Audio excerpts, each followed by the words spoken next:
안녕하세요. 오랜 시간 고민하다가 용기 내서 이렇게 사연을 보내게 되었습니다. 저는 동네에서 유명한 공부벌레였어요.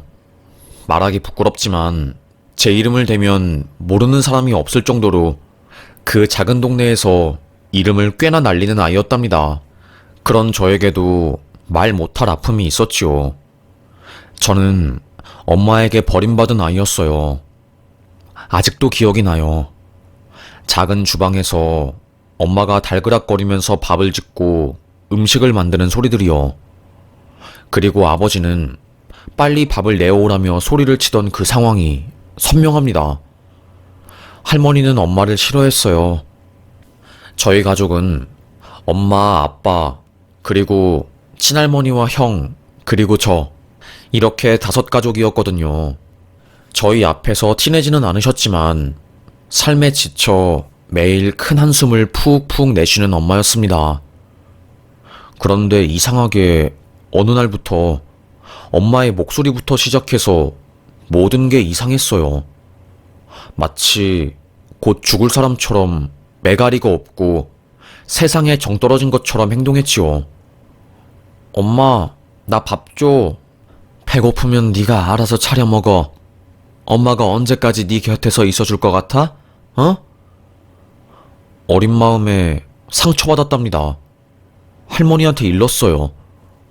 할머니, 내가 배고프다는데 엄마가 알아서 나보고 밥 차려 먹으래. 기분 나빠. 할머니, 나 배고파.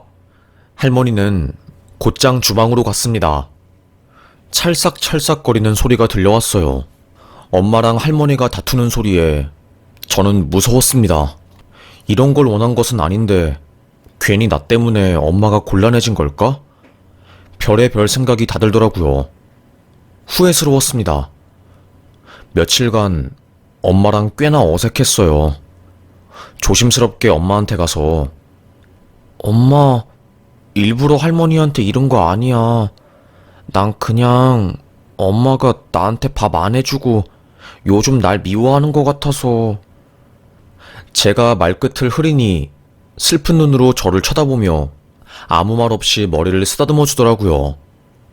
매일매일 술 마시고 집에 와 집안 가구들을 깽판 내고 엄마에게 명령질하는 아빠.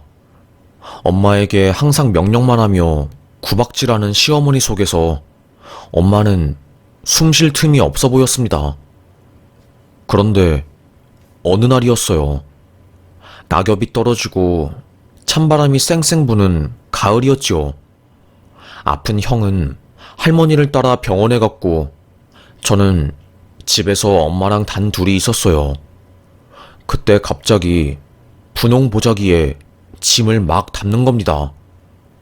엄마, 어디가? 저의 물음에도 엄마는 아무 말도 하지 않았어요. 엄마, 어디 가냐고. 엄마. 계속해서 침묵을 지켰습니다. 장롱 이곳저곳을 뒤져서 귀중한 것들을 모두 챙긴 엄마는 저에게 너 조용히 해?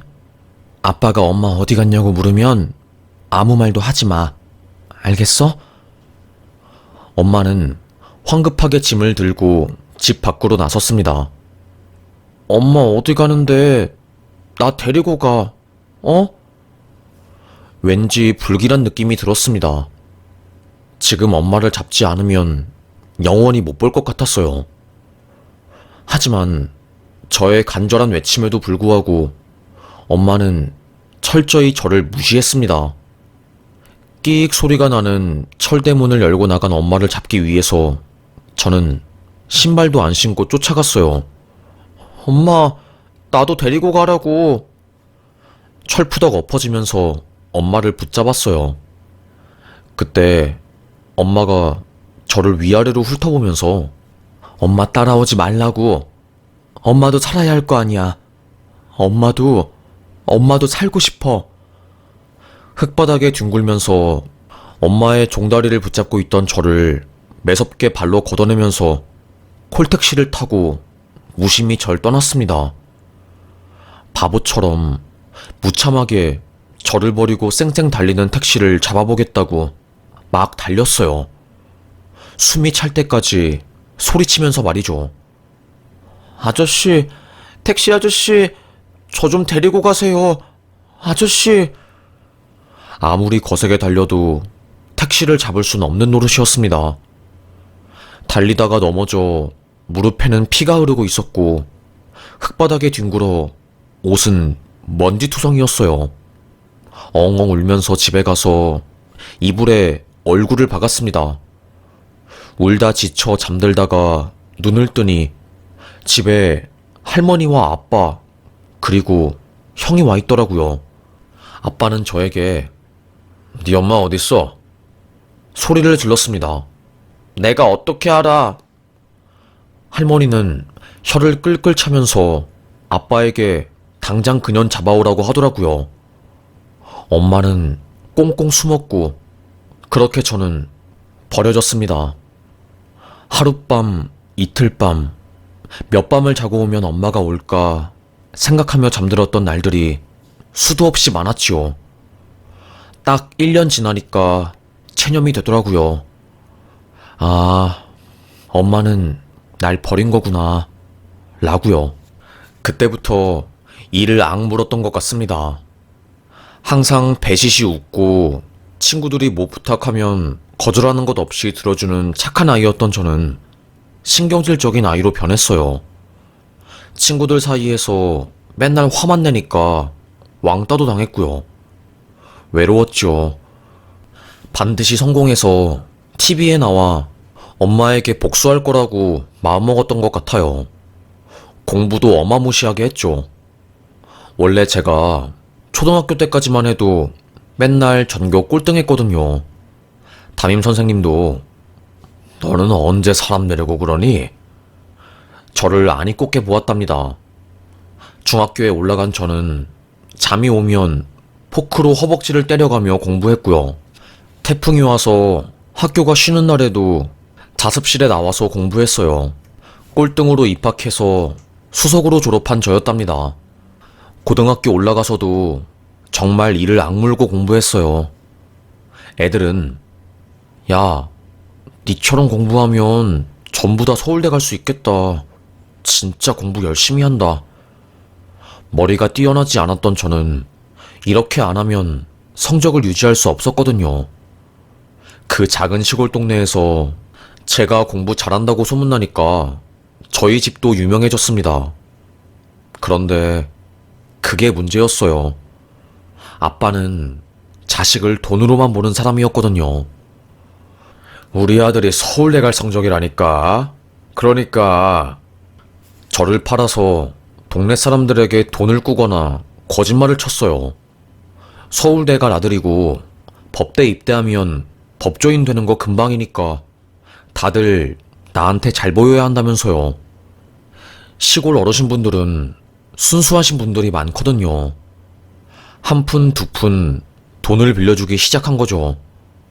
게다가 제가 강원도 수석을 해서 서울대 법대에 들어가면서 동네에 플랜카드가 걸리자 아빠의 뻔뻔한 거짓말은 더더욱 심해졌습니다. 봤지? 우리 아들 서울대 법대 이번에 입학한 거. 내 아들 검사되고 그러면 우리 동네 위에서 힘 많이 써줄 거야. 그러니까 미리미리 나한테 잘들 보이라고. 돈을 몇 천만 원씩 뜯거나 땅을 담보로 돈을 빌리게 해서 그 돈으로 사기를 쳤나 봅니다. 저는 저희 가족에게 정 떨어진 지 오래였어요.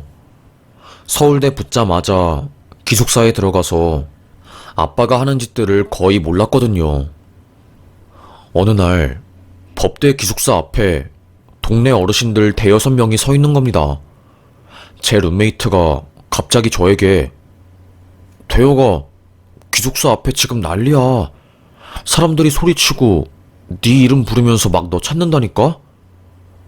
깜짝 놀란 저는 신발도 제대로 못 신고 기숙사 앞에 나가서 무슨 일인지 살펴보았고 뒤늦게 상황 파악을 한 거였죠.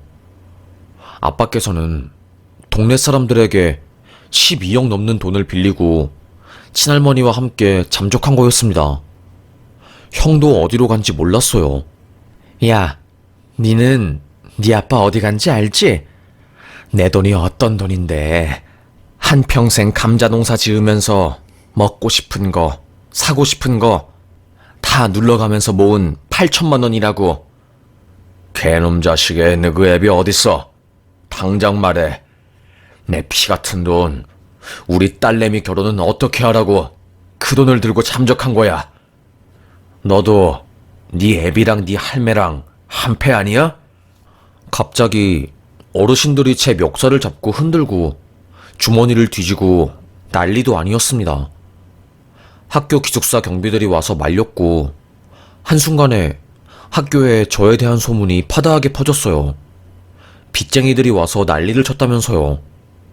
아빠한테 전화를 해봤지만 받지 않았습니다. 시골 고향에 내려가서 상황을 파악해보니 서울대 간 제 이름을 팔면서 아버지는 10억이 넘는 돈을 빌렸대요. 할머니도 갯돈을 들고 도망간 거였고요.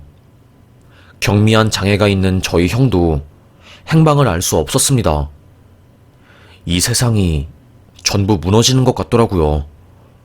빚쟁이들은 저를 보고 손가락질하면서 욕하지, 가족들은 저를 팔아 돈을 들고 도망갔지. 너무나도 화가 났습니다. 저도 몰라요. 그딴 사람 이제부터 제 아빠 아니니까 저한테 찾아오지 마세요. 저보고 뭐라고 해봤자 제 주머니에서 나오는 돈은 한 푼도 없습니다. 알겠어요? 소리를 친 뒤 그 사람들 소나기에서 벗어날 수 있었습니다. 학교로 다시 돌아간 저는 얼굴을 들지 못했어요. 이미 소문이 쫙 다 났기 때문이었지요. 안 그래도 그 당시 제가 너무나도 사랑하는 여자가 있어서 고백하려고 만반의 준비를 다 해놓고 있는 상황이었는데 한순간에 제 계획이 틀어지게 된 거였습니다. 내 인생은 왜 이렇게 안 풀리는 거야? 왜 하필 이렇게 결정적으로 중요한 순간에 가족들이 내 인생에 먹칠을 하는 거야? 아빠와 할머니, 그리고 형이 제 인생에 걸림돌이 된 적은 이번 한 번뿐만이 아니었어요. 저는 초등학생 때부터 좋아한 여자애가 있었거든요.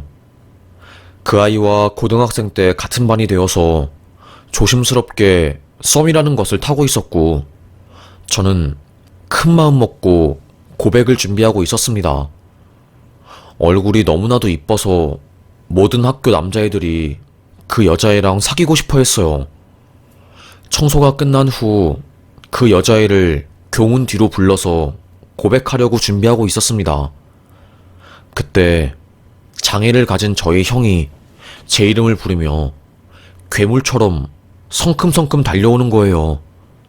입가에는 떡꼬치 소스를 다 묻힌 채로요. 야, 대여가, 나 오늘 복도에서 똥 쌌다? 쥐구멍이 있다면 숨고 싶은 심정이었습니다.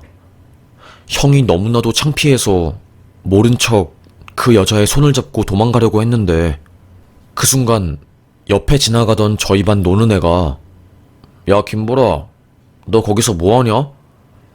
라며 성큼성큼 걸어오더니 저에게 니 뭐해? 어? 장애인인 니 형도 왔네? 야, 보라야, 저딴 애랑 놀지 말고 나랑 놀자 라며 어깨동무를 하고 그녀를 데리고 갔지요. 장애를 가진 제 형이 이상한 행동을 한 것을 보고 그녀는 저에게 정 떨어진 듯한 표정을 지으며 제 곁을 떠났답니다. 늘 저의 사랑이 실현되기 직전에는 저희 가족이 회방을 놓았어요. 그래서 저는 그때 저희 형과 아빠가 너무너무 싫더라고요. 형은 저를 무진장 좋아했지만 제 인생에 도움된 적이 한 번도 없었고 아빠는 대놓고 제 인생을 망가뜨렸으니까요. 그때부터였을 거예요.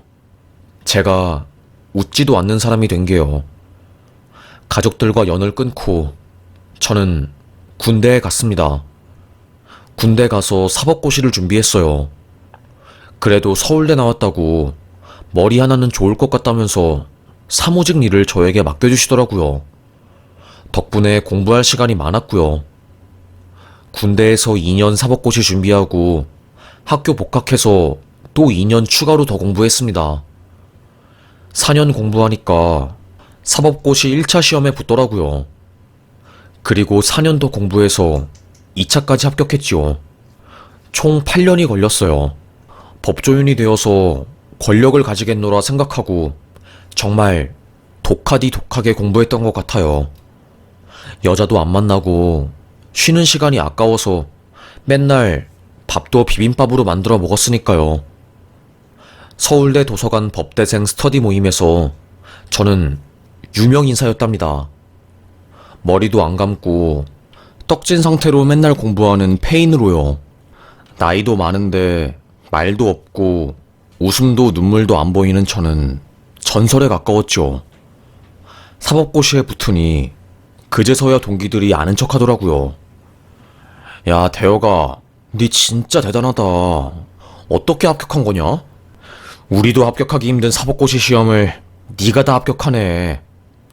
그러게 말이야. 넌 우리 학과 자랑이다, 진짜로. 야, 그래도 빨리 됐네. 학교 졸업하고 2년 만에 된 거면. 기숙사 살 때 빚쟁이들이 찾아온 걸 가지고 저에 대해서 안 좋은 소문을 파다하게 퍼뜨린 애들이 이제 와서 제가 잘 되니까 아는 척을 하며 아부를 떠는데 너무 역겹더라고요. 꺼져라. 한마디 하고 저는 연수원에 들어갔네요. 날고 기는 애들이 다 모여있는 곳에서도 저는 눈길 한 번 안 주고 괴물처럼 공부만 했던 것 같아요. 시험 기간 동안 온갖 욕망들을 다 참고 공부하는 사람들이 시험에 합격했으니 얼마나 연애하고 사랑하고 싶었겠어요. 저는 그 와중에도 이를 갈면서, 아니 정말로 칼을 갈면서 공부만 했답니다. 저에게 호감 표시를 하는 몇몇 사람들이 있었지만 다들 가짜났어요. 난 엄마한테도 버림받고 우리 가족한테도 버림받은 사람이야. 니네들이 내 실체를 알고도 나를 여전히 좋아할까? 그럴 리 없지. 라고 혼자 생각하면서 저에게 다가오는 사람들을 다 거절했답니다. 그 덕인지는 몰라도 연수원에서 우수한 성적으로 졸업을 할 수 있었고 검사 임용에 성공하게 되었어요. 저는 솔직히 말하면 검사가 되면 세상을 다 가질 줄 알았어요. 드디어 권력이 내 손 안에 들어온 거고 아무도 날 무시할 수 없을 거라고 생각했는데 생각보다 검찰 조직은 견고하고 수직적이었답니다. 제가 아무리 서울대 법대를 나오고 검사가 되어도 집안이 안 좋다는 이유로 좌천이 되기도 하고 미제 사건 업무를 맡게 하기도 했어요. 더러워서 때려쳤습니다. 회식 자리에서 깽판을 쳤거든요. 징계에 들어가기 전에 제가 사표를 냈네요. 더러운 검사. 달콤한 한순간이었지만 세상 몹쓸 꼴 다 보았던 때였답니다. 가족도 없고 여자친구도 없고 저는 외로운 사람이었어요. 살아내기 위해서 감정 또한 지워버렸죠. 저는 변호사로 일했답니다. 유명했어요. 서초동에서 돈만 주면 전부 다 사건 수임하는 변호사로요. 물론 대학 잘 나오고 검사 출신이니 대형 로펌에서 저를 스카우트하려고 했지만 그걸로는 만족이 안 되어서 사무실 개원을 했습니다. 정말 바쁘게 살았던 것 같아요. 한편으로는 동기들이 다들 결혼하고 아이 낳고 행복하게 사는 모습 보면 우울하기도 했죠. 소주에 마른 오징어 뜯으면서 TV 보며 하루를 마무리하는 내 인생이 처량하게 느껴졌죠. 나도 엄마한테 버림받지 않고 정상적인 가정에서 태어났으면 행복했을까? 엄마는 그날 왜 날 버린 걸까? 왜 나랑 형을 버린 걸까? 겉으로는 검사 출신 변호사에 돈 잘 버는 싱글라이프 남자로 생각할 수 있었지만 제 속은 골물대로 골맞던 것 같아요. 결정적인 순간에 늘 사랑에 실패해서 그것에 대한 트라우마도 굉장히 강한 상태였고요. 한참 바쁘게 법원에 왔다 갔다 할 때가 있었어요. 재판이 끝나고 무거운 마음으로 법정을 나서는데 복도에서 엄마랑 똑 닮은 사람이 지나가는 겁니다. 엄마도 저를 보고 놀랐고 저도 엄마를 보고 놀랐지요. 설마 엄마는 아니겠지? 그때 갑자기 그 여자가 제 팔을 털썩 잡고 대혁이 아니니? 묻더라고요. 엄마가 맞았습니다. 차갑디 차가운 저는 누구시죠? 용무가 있으시면 여기 명함으로 연락 주시죠. 의뢰하실 거면요. 저는 다음 재판이 있어서 엄마를 모른 척하고 차 안으로 들어갔습니다. 심장이 그렇게 빨리 뛴 적은 처음이었어요. 내가 지금 뭐 한 거지? 왜 엄마를 모른 척한 거지? 별의별 생각이 다 들더군요. 괜한 방어 기제에 그런 말을 했었나 봐요. 사무실로 돌아간 저는 몸에 힘이 쫙 빠진 상태로 일도 못하고 가만히 앉아 있었습니다. 팔깍지를 껴서 머리 뒤에 기대고 천장을 바라보았어요. 법정에서 엄마를 만날 거라고는 상상도 못했는데 왜 엄마가 법정에 나타난 거지? 그때 갑자기 종소리가 들리는 겁니다. 문이 열리는 소리였어요. 벌떡 자세를 바로 고친 저는 누가 들어왔는지 확인한 그 순간 너무나도 놀랐습니다. 아까 만난 엄마였어요. 대혁아. 저는 차갑게 영업 끝났으니 나가라고 대체 대혁이가 누구냐면서 끝까지 모른 척을 했습니다. 하지만 엄마가 다가와 저를 안으며 펑펑 운 순간 저도 무너져 버렸지요. 얼마나 울었을까요? 바보처럼 어린아이처럼 엉엉 운 제가 창피해지더라고요. 어차피 창피한 거 그냥 가슴속에 품어왔던 그 질문을 던졌습니다. 그날 왜 나를 버리고 갔냐고요. 엄마는 조심스럽게 그날의 이야기를 말해줬어요.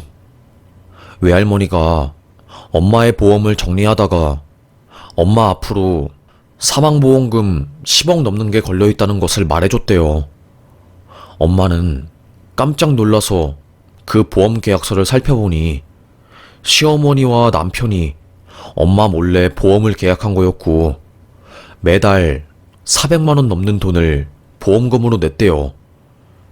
이상하게 시어머니가 자기한테 보약이라면서 한약 봉투를 주길래 마시는 척하면서 외할머니 댁에 있는 강아지한테 줬더니 열흘을 시름시름 앓다가 죽었다는 겁니다. 그때 엄마는 이 집에 있으면 죽겠다 싶어서 저와 형을 버리고 도망간 거였어요. 그리고 게다가 아빠와 결혼한 이유를 저에게 말해준 순간 저는 할 말을 잊었습니다. 예쁜 걸로 소문난 우리 엄마를 납치한 아빠는 해서는 안 될 짓을 한 거고 그 당시 사회적 분위기는 시집 안 간 여자가 그런 일을 당하면 그 남자랑 결혼해야 한다는 암묵적 분위기가 강했기 때문에 12살이나 차이 나는 아빠랑 강제로 결혼한 거였대요. 형을 임신한 엄마는 너무 사는 게 고통스럽고 범죄자의 아이를 낳고 길러야 한다는 생각에 끔찍해서 임신할 때 먹어서는 안 되는 술도 마시고 커피도 마시고 막 살았답니다. 형이 태어났을 때 아픈 아이라는 것을 듣고 너무나도 죄책감이 심했고 우울증까지 왔대요. 또 임신해서 저를 낳으니 더 이상 도망갈 수도 없고 내 인생은 망했구나 싶은 마음에 자식들에게 사랑도 많이 못 줬는데 그 보험 사건이 터지면서 엄마는 한계에 다다르게 되었고 그래서 저를 버린 거였대요. 그것도 모르고 저는 엄마를 원망하기만 하고 자식을 버린 파렴치하고 못된 여자라며 증오했는데 정말 수십 년 만에 가슴속에 있는 돌덩이가 쑥 하고 내려간 것 같았습니다. 살아남기 위해서 감정을 죽이고 살았던 저는 그날 마음속에 있는 응어리를 쏟아내며 펑펑 울었어요. 엄마, 엄마. 나이가 30이 훌쩍 넘었지만 그날만큼은 엄마 품에서 어린아이처럼 울었답니다. 아빠와 가족들의 근황을 물었고 그제서야 저는 잊고 있었던 형의 존재가 생각이 났습니다. 태혁아, 소혁이는 어디 있니? 아빠가 데리고 간 거야? 모르겠어. 아빠랑 연 끊은 이후에는 형이랑도 연락이 끊겼어. 엄마는 애타게 형을 찾자고 저에게 부탁을 했고 저도 용기를 내서 가족을 찾아야겠다는 생각이 들었습니다. 뒤늦게 서류 정리를 하면서 할머니가 돌아가셨다는 것을 알게 되었고 몇 년 전에 형도 실종 선고로 인해서 사망 처리가 되었다는 것을 알게 되었습니다. 그런데 이상했어요. 실종 선고는 실종 신고 이후에 5년간 사람을 못 찾으면 법원에서 사망 처리를 받을 수 있는데 사망 선고받은 형 앞으로 아빠가 사망보험금을 들어놓아서 10억이 넘는 보험금을 청구받은 기록이 있었던 겁니다. 엄마가 당할 뻔한 그 수법이랑 너무나 비슷하다고 생각한 저는 화들짝 놀랐죠. 엄마, 형 안 죽은 걸 수도 있어. 내가 찾아볼게. 저는 검사 친구들이랑 미제사건 수사팀에 있을 때 알게 된 형사님이랑 수사관들에게 형의 신상이랑 인적사항을 돌렸어요. 정신병원이나 사설장애인 수용시설에 갇혀있을 것 같다면서요. 동료들이 저를 도와주었고 본격적으로 형을 찾아 나선 지 4달 만에 한 장애인 정신병자 사설 수용소에서 형을 발견했습니다. 이름도 어떠한 인적사항도 없이 그곳에서 감금되어 동물처럼 살고 있었어요. 그 시설이 보험 사기건으로 조사받는 시설이었고 그래서 제 형이 발견될 수 있었던 거였어요. 엄마와 함께 그 시설에 가서 형을 보자마자 저는 오열을 했습니다. 마지막으로 봤을 때 통통했었던 형은 그 시설에 5년 넘게 갇혀 살면서 온갖 학대를 당해 얼굴이 너무나도 마르고 수척해져 있었답니다. 바보같이 날 좋아하는 우리 형. 내가 형을 한 번도 찾지 않고 외면했음에도 불구하고 저를 보자마자 미워하는, 정말 미워하는 기색 하나도 없이 대여가 하면서 한박 웃음을 하며 저를 터질 듯이 꼭 안아주더라고요. 저는 왜 이렇게 바보 같을까요? 형이 장애가 있다는 이유로 창피해서 학교도 같이 안 가주고 저를 보고 좋다고 손잡는 형이 창피해서 집도 먼 길로 돌아가고 제가 아무리 매섭게 형을 미워하고 싫어하고 밀쳐내도 저를 꼭 안아주고 사랑해주는 유일한 사람인데 너무나도 제가 바보 같았습니다. 형과 저는 서로 얼싸안았어요. 저는 눈에서 눈물이 마르질 않았는데 순수하고 착한 우리 형은 배실배실 웃더라고요. 대여가 내가 얼마나 너를 보고 싶어 했는데 난 알았어. 네가 나를 찾아줄 거라는 거. 조심스럽게 나타난 엄마는 형에게 무릎을 꿇고 엄마를 용서해달라며 빌었답니다. 형은 깜짝 놀라 후다닥 엄마를 일으켜 세우며 엄마 보고 싶었어. 나 엄마 하나도 안 미워. 엄마는 나를 버린 게 아니라 잠깐 쉬고 온 거잖아. 그치? 엄마. 라며 엄마의 죄책감을 덜어준 형이었답니다. 그렇게 저희 세 가족은 다시 만나게 되었어요. 아빠의 근황을 알아보니 강원랜드에서 대부분의 보험 자금을 탕진하고 그 근처에서 사는 듯해 보이더라고요. 저는 이 일을 절대로 그냥 넘어갈 수 없다고 생각했어요. 형사고소, 고발을 시작했습니다. 그리고 보험사에도 이 사건을 알렸고요. 이미 아빠는 여러 가지 사건 사고로 인해서 징역형의 집행유예 선고를 받은 게 많았고 도주 위험이 있어 수사가 시작되자마자 구속되었습니다. 저는 아버지를 용서할 생각이 한치도 없었어요. 돈을 위해서 당신의 자식들을 구렁텅이에 빠뜨린 그 사람이 미웠습니다. 하지만 미운 감정을 품고 살기에는 제가 너무 힘들더라고요. 그래서 아버지에게 말했죠. 전 아버지 미워하지도 좋아하지도 않습니다. 다만 지은 죄에 대한 벌은 달게 받고 오시길 바랍니다. 라는 말을 마지막으로 더 이상 연락도 편지도 주고받지 않았습니다. 결국 아버지는 징역형을 선고받아 복역하게 되었고요. 저는 뒤늦게 다시 찾은 가족들을 지키리라 마음을 먹었어요. 엄마는 저에게 다시는 너의 형제 곁을 떠나지 않을 거라고. 그때의 엄마는 너무나 어려서 자식들을 두고 도망쳤지만 이제는 하늘이 내게 멸망을 내려도 너희 곁을 떠나지 않을 거라며 제 손을 꼭 잡아주었습니다. 형도 저와 함께 웃었어요. 변호사 사무실 근처에 있는 아파트를 매입해서 형과 엄마와 함께 살 수 있는 보금자리를 마련했어요. 늘 쓸쓸하게 혼자 아침을 먹고 출근을 하는 저였지만 가족이 생긴 이후로는 그러지 않아도 되었습니다. 앞치마를 맨 엄마가 대여가 일어나 라며 사랑스러운 목소리로 저를 깨워주었고, 형은 식탁에 앉아 밥을 먹는 제 뒤로 와서 대여가 오늘도 힘내야 해 라면서 제 어깨를 열심히 주물러 주었습니다. 엄마에게 버려지고 아빠에게 사기당한 이후로 한 번도 제대로 웃을 수 없었던 저는 그제서야 웃음이 호호호 났어요. 저희 변호사 사무실에 근무하는 사무장님도 변호사님이 이렇게 행복한 표정 짓는 거 처음 봤습니다. 보기 좋으셔요. 라고 하시더라고요. 민망하지만 그래도 좋았습니다. 예전에 저는 조금이라도 누군가 저를 건드리면 보고처럼 독을 품고 목을 부풀리며 저를 보호하기 바빴어요. 여린 마음을 감추기 위해서 강한 척을 하고 일에 미친 사람인 척하면서 기계처럼 살아왔죠. 하지만 가족이 생기니 마음에 여유가 생겼습니다.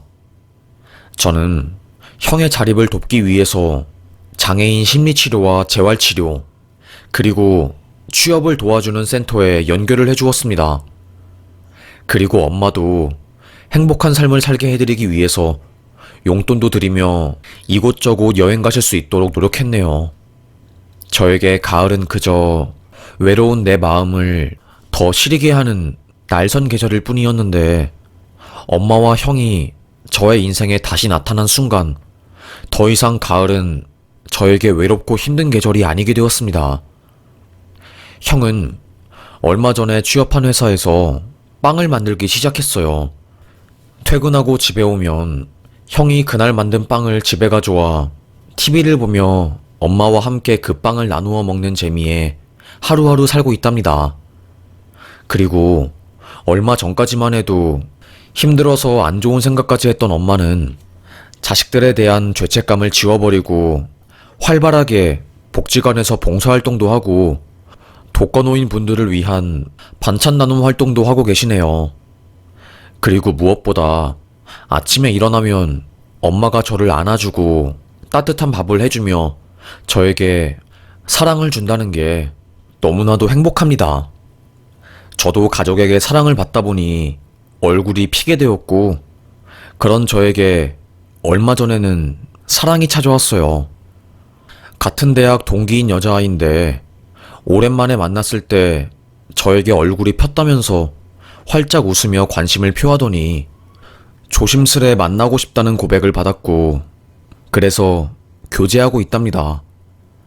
매번 사랑의 결정적인 순간에서 가족들 때문에 꼬꾸라진 저는 그 트라우마를 딛고 30여 년 만에 첫사랑을 시작하게 되었답니다.